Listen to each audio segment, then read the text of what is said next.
More insane footage of Blade and Soul complete. Bless Unleashed gets a release date. Fortnite's experimenting in espionage, and Star Wars The Old Republic offers a private mansion on Alderaan? I want to tell you a little story about... What's good, everyone? James Blonde here with your weekly recap for gaming news and announcements of the week of February 21st, 2020. Thanks for being patient with us as we had to take a week off, but all we really missed was a bunch of Valentine's events and a couple of things that I'll catch you up on in this recap. So kicking things off, do you enjoy strategy games, but get a little frustrated waiting for someone else to make a move? Does the idea of thwarting a smug opponent who thinks they have you beat appeal to you? Well, Battlecraft might just be the game for you.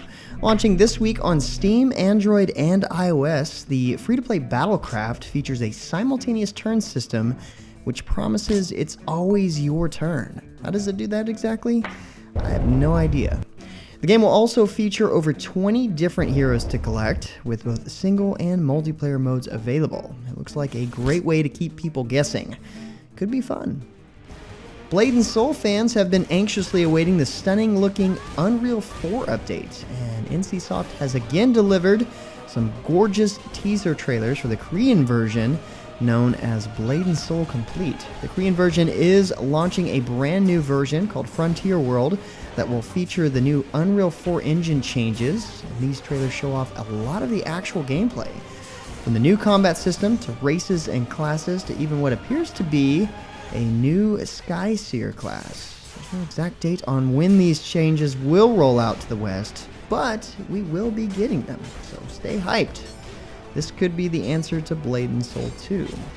It's kind of like a Path of Exile 2 type thing. But while you wait, Blade and Soul has launched a new major update titled Shroud of the Assassin.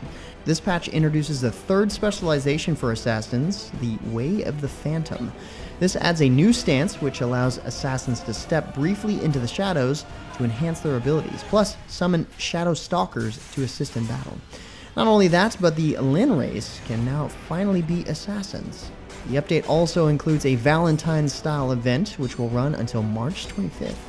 Meanwhile, Xbox One exclusive Bless Unleashed announced the game will officially be launching on March 12th, 2020. In addition to the release date, Bandai Namco also gave us more information on the Founders Packs for the game. Coming in 3 tiers, Deluxe, Exalted, and Ultimate, all of them feature Head Start programs at 7, 10, and 15 days respectively, as well as the exclusive Ivory Unicorn, Ironclad Rhino, and Inferno Stallion mount, again, respectively, along with plenty of other bonuses. So if you don't want an Ivory Unicorn, which I don't blame you, then get the Exalted, which is an Ironclad Rhino. You can pick up these Founders Packs today on Bless Unleashed's website. It's hard to avoid Fortnite news when it happens, and this week Fortnite dropped Chapter 2 of Season 2, nicknamed Top Secret. The theme is spy games, and players will join up with the ghost or shadow operatives to try to take over the Isle. This features brand new hidden locations across the map, new infiltration encounters, and stealthy gadgets and decoys to trip up the enemy. What's in it for the best spies? Well, a brand new Battle Pass features over 100 rewards, including bonus styles, wraps, and 1,500 V-Bucks to refill your wallet. Another big update this week from Enmass to the PC version of TERA with the Crescent C update. The new Elin Valkyrie class leads the way with this update, providing a tiny terror with a massive rune glaive. A special leveling event is ongoing to help players get their new Valkyrie up to speed, and players who hit level 70 with their Valkyrie before March 3rd will get a Crimson Dragon mount. The update also introduces the Sea of Honor 5-player dungeon, unlocked through a special voyage map found by clearing dungeons and defeating field bosses. Kingdom Under Fire 2 has launched its third major content update, Grave of Time. The main attraction here is the aptly named Grave of Time raid for up to 8 players.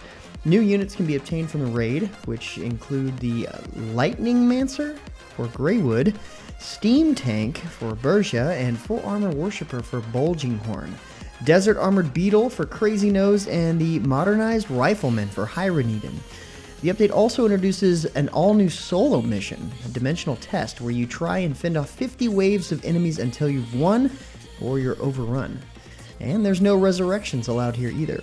To celebrate the launch, Kingdom Under Fire 2 will be free on Steam this weekend, which is actually February 20th until the 26th, with the game 50% off if you choose to purchase it during this time. Next up, Star Wars The Old Republic is still staying alive after Episode 9's release, it seems, as this week they've released the update Pinnacles of Power. Players can now establish their own personal headquarters at the Alderaan Noble Estate, an upscale retreat in the mountains of Alderaan. Snowy mountains, crisp cascading waterfalls, secret passages hidden in rocks. What's not to love? Well, I mean, if you follow Star Wars lore, you'll know that you'll end up in pieces eventually, but, why not embrace the moment? Portal Knights has released a brand new expansion featuring its first new class. The Druids, Furfolk, and Relic defense expansion lets players create the all-new Druid, which can transform into a variety of forms like a bear, a spider, and even a slime. In addition to the new class, the Furfolk race was introduced, which comes complete with customization options for fur color, ears, and much more.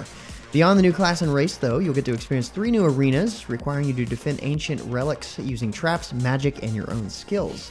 Expect to earn some pretty good stuff by completing these arenas, too, like maybe a unicorn, or dragon mount. What's with the unicorns? In addition to the expansion, a free update has also been launched that gives players access to basic mounts like horses and pigs, as well as creative mode additions to really help players build plenty of unique adventures. Riot's still working hard on their 10-year anniversary promises, and this week is no exception as they've revealed changes to the Eternals system in League of Legends. Eternals was announced last year as a new way to progress and track stats on your favorite champions, but Riot admits that after their feedback they realized they've missed the mark. Instead, they've revamped their initial plans so that there are ways to earn Eternals without spending RP, creating more exciting things to track and offering discounts to players with large champion pools.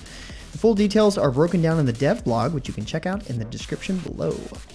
Pearl Abyss has revealed its upcoming beta test for Shadow Arena, its massive 40-player arena brawler, taking place from February 27th until March 8th. Interested players can sign up on the Shadow Arena website. For those who might not be aware, Shadow Arena was once a part of Black Desert Online, but evolved into its own game with features from MOBAs, Battle Royales, and the MMO genre. Play alone or as part of a team, but know that it's going to come down to your own personal skill to succeed. Shadow Arena is scheduled to launch sometime in the first half of 2020 for PC, and it's expected to be released for consoles sometime shortly after. And in a final surprising twist, MyGames has revealed a teaser for an upcoming expansion to Allods Online. Seems this old MMORPG hasn't been forgotten yet, as the developer team announces their plan to introduce a new storyline, a new squad dungeon, and some major quality of life changes.